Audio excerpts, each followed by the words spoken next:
Hey, I know it's been a minute. So I'm going to just start off. I posted on my blog today. I've been kind of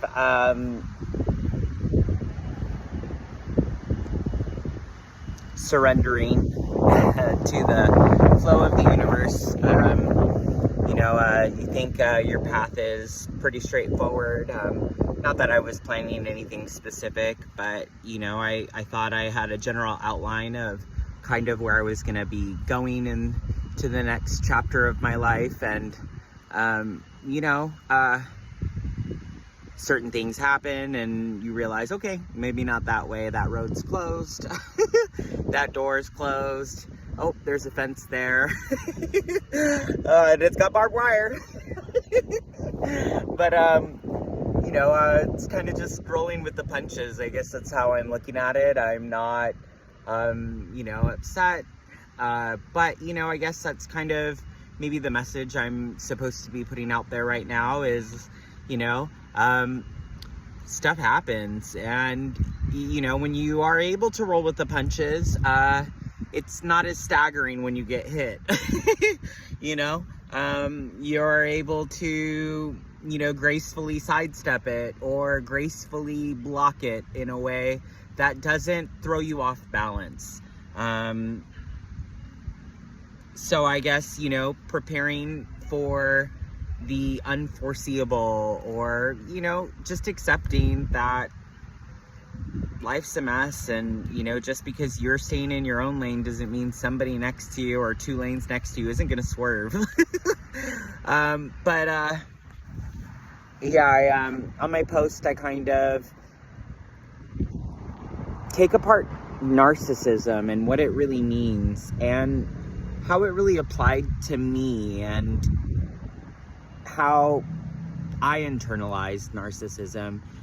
Because most people see narcissism as something external to them, right? And I encourage you to check on YouTube, Tim Fletcher. He's an addiction counselor, but he talks a lot about, complex trauma.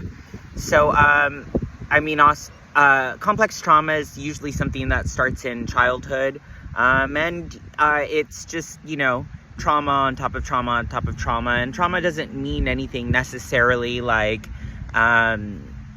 big or anything like that, but it's just layered instances where a child who has no real abstract way of viewing the world, it's very straightforward to a child, that is what gets layered on top of. And then that's why we have all these, interactions with other people that just is more like, how did this happen? Where did it go wrong? And it's just a layered type of perspective that we all sort of carry in us, and it's a coin, right? Narcissism is really narcissistic.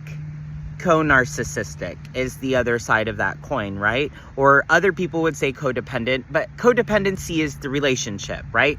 If you're a narcissist, that typically means there's somebody else in that dynamic. It doesn't have to be a specific relationship. It could be at work. It could be a coworker. It could be a boss coworker, supervisor. It could be a boyfriend, girlfriend, boyfriend. Oops, my bad. But I guess what I'm trying to say is, when you think of narcissism or co-narcissism, it's in relationship to somebody external to you, okay? But then that means that when you're looking externally, internally, you're doing the opposite of that. And the real healing comes from, where did that come from? Really looking deep, and I mean layers, and this keeps coming back in when I'm talking about energy, when I've been talking about spirituality. This is a real pragmatic approach, but really start peeling back those layers and see where it comes from and how does it look, right? And at its root, to me, and what I've discovered narcissism, co-narcissism, the root that it usually comes from is lack of control, external to you, right? And a comparison, right? Comparing what's going on with you with somebody else and determining, is that better or am I better? When really that's not the energy we should be embodying at all, right?